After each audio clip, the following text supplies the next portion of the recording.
নমস্কার বন্ধুরা, খিদে সাথীতে আপনাদের সবাইকে স্বাগত। আজকে আমি বানাবো হাঁস মাংস কষা। শীত পড়ে গেছে, হাঁস মাংস তো রান্না করতেই হবে। দেখুন, এদিকে ফোড়ন দিলাম। ফোড়ন দিয়ে আমি পেঁয়াজগুলো ভেজে নিয়ে আদা রসুন তার সঙ্গে রেগুলার মশলা যা সেগুলো দিয়ে দিলাম। অল্প একটু ঝালের জন্য আমি লাল লঙ্কা দিয়েছি, আর একটু রং হওয়ার জন্য কাশ্মীরি লঙ্কা ইউজ করেছি, আর টমেটো দিয়েছি। এবার ভালোভাবে কষানোর পালা। এখানে আপনারা যে কোনো মশলাই দিতে পারেন, কোনোটা কম বেশি করে নিতেই পারেন। এইভাবে জল দিয়ে ভালোভাবে কষিয়ে নিয়েছি। আর দেখুন হাঁস মাংসটা কত সুন্দর দেখতে লাগছে না? এমনিতেই লাল লাগছে।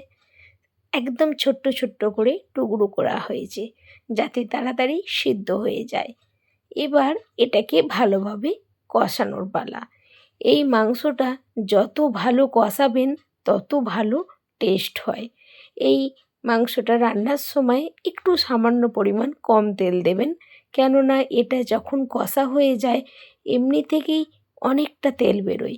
এটা দুর্দান্ত স্বাদের হয়। আপনারা যারা শীতকালে হাঁস মাংস বানাননি, একবার হলেও বানিয়ে দেখবেন, দারুণ লাগে খেতে।